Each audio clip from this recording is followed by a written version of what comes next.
Well, they say that Pakistan is full of surprises, and this morning the people of Pakistan are waking up to exactly that. The PTI, the party of Imran Khan, who remains in jail, his candidates forced to run as independent, are claiming what they say is a clear victory, but they are also concerned about what they claim is election rigging. Now, behind me, you can see the official results. So far, 53 seats in the National Assembly have been returned. Official results say that the independents are ahead at 18, that the party of Nawaz Sharif, the man that many believe the military want in power, are at 17, and the People's Party of Pakistan, led by Bilawal Bhutto Zardari, are at 60.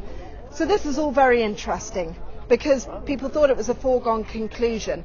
But the PTI say that there was a big turnout, particularly amongst youth, amongst women, and that they came out in their droves to support Imran Khan, who won't be able to lead the party, who remains behind bars, and yet you're seeing this groundswell of enthusiasm.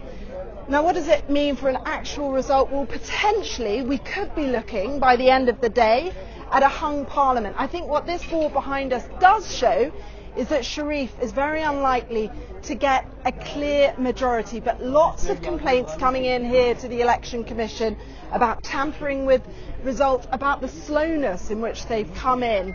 We would expect to have seen many more by this time in the morning, and yet we haven't. So lots to play for, fascinating dynamic here, and Khan still appears to have maintained that popularity.